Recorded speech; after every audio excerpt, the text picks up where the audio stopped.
Yusro, Hadir. Heni, Hadir. Salsa, Hadir. Rana, Hadir.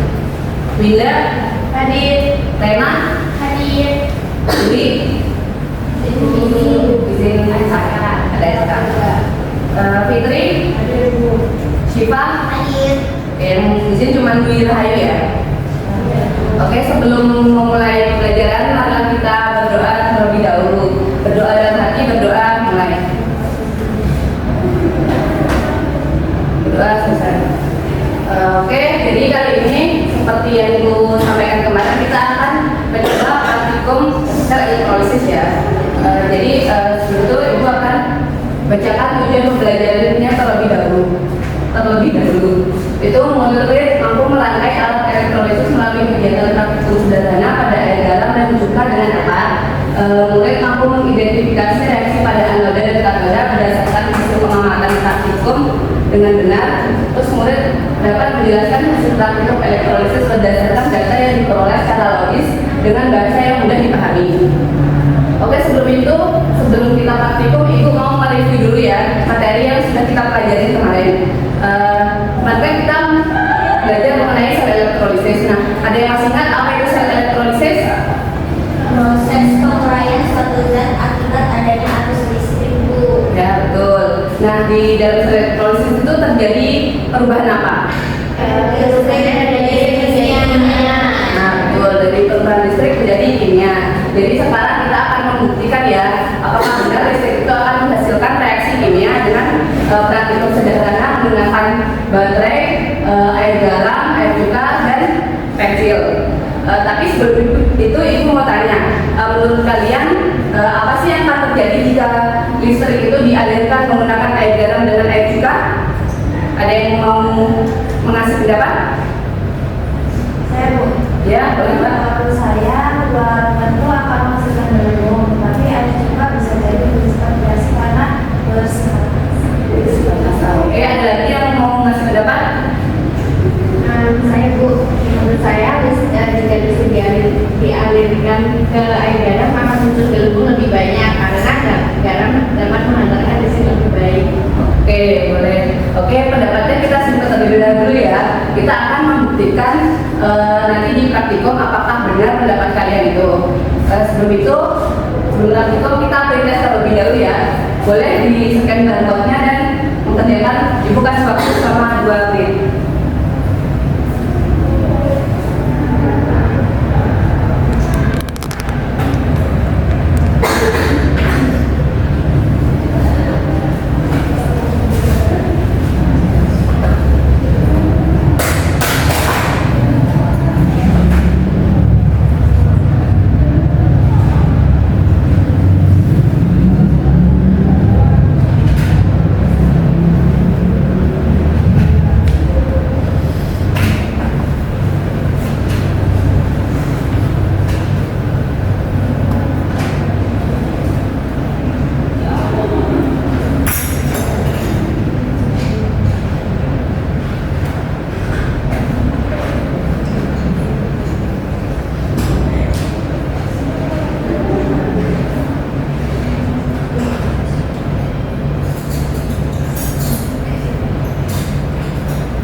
Kalian kan ada 8 orang, Ibu akan membagi menjadi 2 kelompok, dan di 2 kelompok itu nanti sama-sama akan mencoba larutan cuka dan larutan garamnya ya.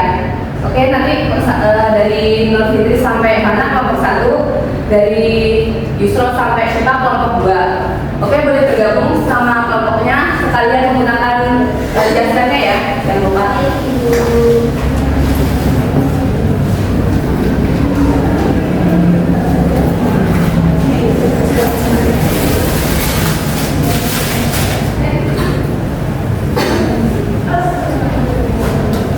Kalian boleh perwakilan 2 kelompok boleh maju ke depan untuk mengambil alat bahan serta panduan praktikumnya.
Oke, boleh sekarang boleh bisa langsung mulai praktikumnya ya. Nanti Ibu akan berkeliling dan kalau ada pertanyaan boleh panggil Ibu ya.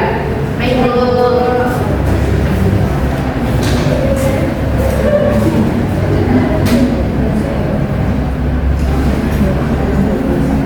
Oke, anak-anak gelasnya lupa ya. Boleh. Apa gimana? Bisa air. Ini seberapa? Bisa air. Bisa juga.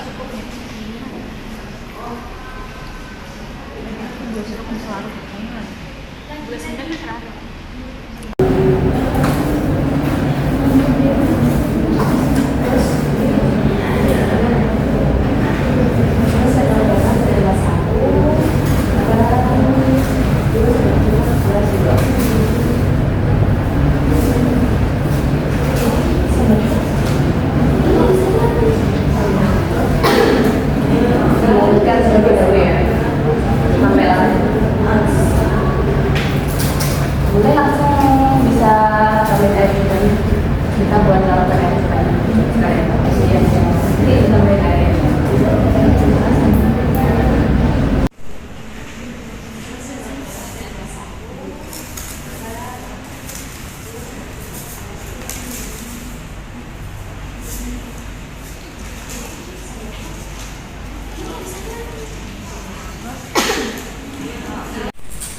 Boleh langsung bisa tambahin air juga nih.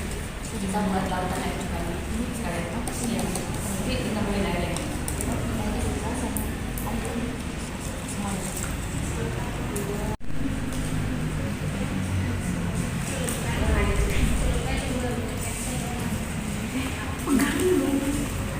Oh, dimasukkan ke dalam sini.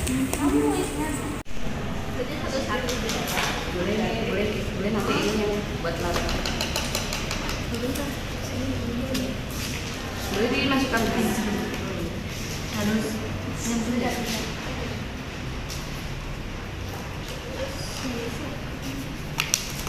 Bukan masing-masing. Begini hasil cup. Ya sampai mencelat ya. Begini. Boleh lebih bagus. Itu diambil aja sendoknya. Enggak lah, teman. Harus kan? Udah paham kan? Nanti kalau ada pertanyaan boleh tanya dulu.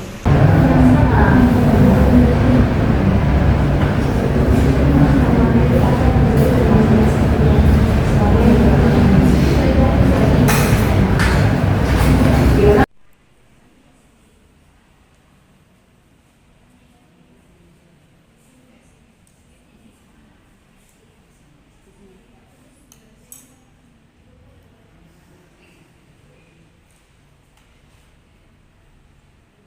Positif, merah.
Dan anak-anak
sudah selesai semua?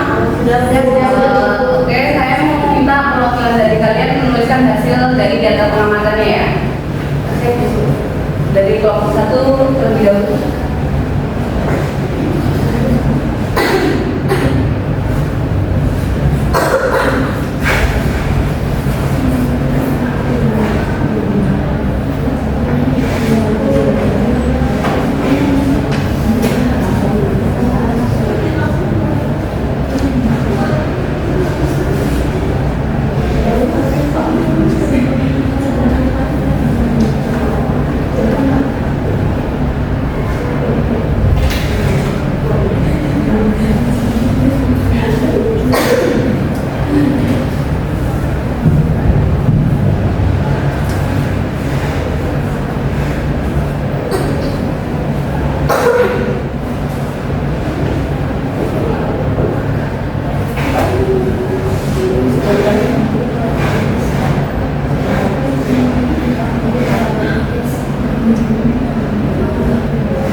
jawaban kelompok masing-masing kurang lebih hampir sama ya, dimana lautan garam itu mempunyai jawaban yang cukup banyak daripada lautan cuka. Ibu mau minta Ada yang mau menjelaskan nggak kenapa larutan garam itu gelembungnya bisa lebih banyak daripada larutan cuka? Coba siapa? Mau kelompok 1, kelompok 2? Boleh acungkan tangan ya.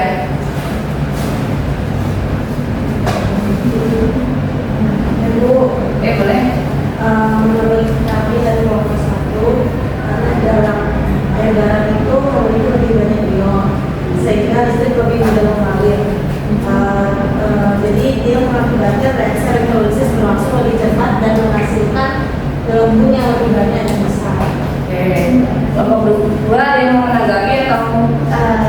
Dari kami menambahkan air super juga bisa menambahkan listrik, tetapi termasuk elektrolit yang lemah sehingga jumlah ionnya akan lebih sedikit. Karena itu arus listrik yang mengalir akan lebih kecil dan gelembung yang dihasilkan juga akan lebih sedikit dan lebih kecil. Oke, benar ya.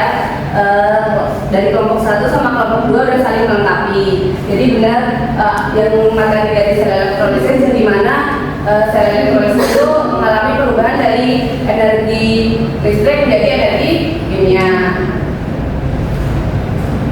Oke, sekarang apakah ada yang kurang dipahami atau ada yang mau ditanyakan? Saya mau nanya, Boleh nggak? tadi kan percobaan itu menggunakan larutan garam sama larutan cuka. Kalau pakai air biasa saja, apakah bisa muncul gelembung juga, Bu? Kita tunggu dulu ya. Ada lagi yang mau bertanya? Atau ada yang mau menjawab pertanyaan dari Mbak Fitri? Oke, yang ke tadi kan kayak itu ya air biasa saja itu bisa nggak sih muncul gelembung? Kalau menurut saya itu nggak muncul atau mungkin muncul sangat sedikit karena air biasa itu tidak memiliki cukup ion untuk menghantarkan listrik. Jadi reaksi elektrolitnya itu tidak berjalan dengan Benar ya. Air biasa itu mungkin ada muncul, cuman sangat-sangat sulit karena ionnya itu benar-benar sangat sedikit. Maka dibutuhkan zat tambahan seperti garam atau asam supaya biar sel elektrolitisnya itu muncul, reaksinya itu muncul ya. Udah tidak ada pertanyaan? tidak lurus. Ibu mau minta salah satu dari kalian menyimpulkan hasil dari praktikum kita pada pagi hari ini. Saya Bu. Boleh. Kesimpulan dari praktikum ini adalah listrik dapat menyebabkan reaksi kimia dalam larutan yang ditandai dengan munculnya gelombang. Air garam akan menghasilkan gelembung yang lebih banyak karena lebih mudah mengantarkan listrik, sedangkan air cuka akan menghasilkan gelembung yang lebih sedikit karena kegiatannya akan lebih lemah. Benar. Jadi gelembung yang kalian hasilkan tadi itu merupakan hasil dari sel elektrolisis. Nah, selain itu juga gelembung yang perbedaan gelembung yang lebih banyak itu tergantung dari jumlah ionnya. Jika jumlah ionnya itu lebih besar, maka gelembungnya akan cepat bereaksi lebih cepat. Selanjutnya Ibu mau proses ya untuk mengetahui pemahaman kalian selama praktikum ini. Silakan bisa di-scan barcode-nya.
Sudah, Bu. Oke, udah. Oke, beri aku dulu Pak Rita semangat. Oke, selanjutnya mungkin kita akan membahas tentang materi dengan sel elektrolisis. Tapi Bapak baru ya. Mungkin sekian dari Ibu. Sebelum menutup pembelajaran pada pagi hari ini, mari kita membaca hamdalah terlebih dahulu. Alhamdulillah. Sekian, wassalamualaikum warahmatullahi wabarakatuh.